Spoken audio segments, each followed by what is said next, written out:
Ang sabi niya kapag sa akin, Meg, nasa kwarto na wag yung saktan. Yung salita na yun, tinatakot ko sa akin. Kapag ko nagsabi, kawawa, yan, ay kawawa ka na. Huwag mo ba rin?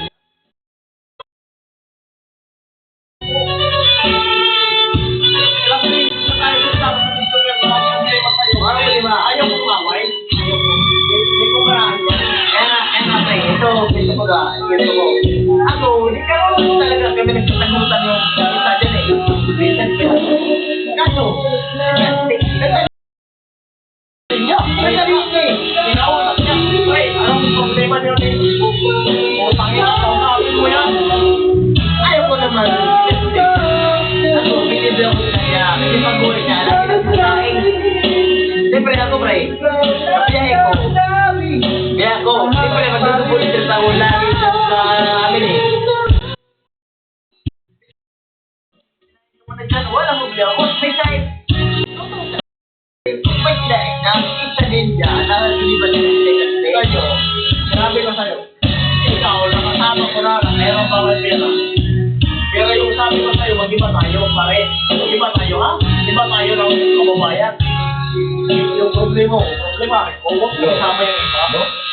Wala akong sinama. Ito lang yung talapisan ko. Kasi sinabi niya sa akin eh. Ngayon, hinahamon niya ang sundukan. Problema mo nga daw. Wow! 100! Kaya nga, pre. Hinahamon niya ang sundukan. Pati yun, sabihin ka, pag ako hinamon, wala kayo ng tayo yan. Ito ba siya, pre? Ito ba? Ito, balik ka. Kami dalawa yan. Wala kami tamo. Kasi, at saka yan, yun lang yung pagkaan. Sabi ko, ikaw lagi talaga pinag-iinitan yung taong yan.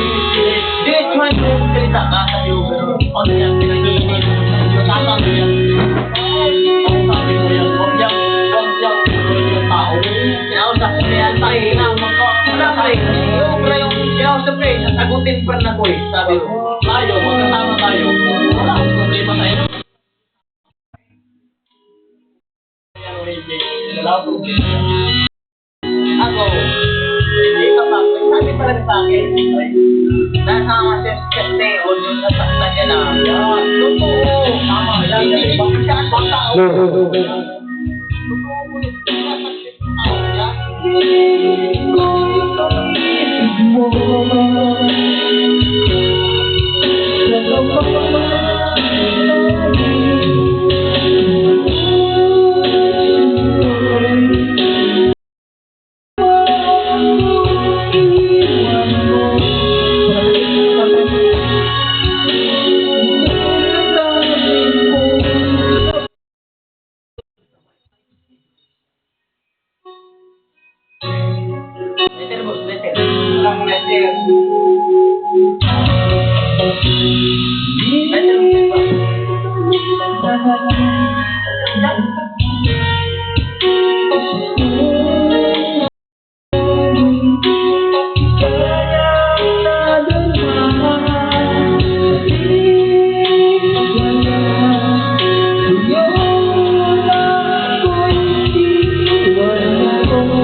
Kaya mo yan.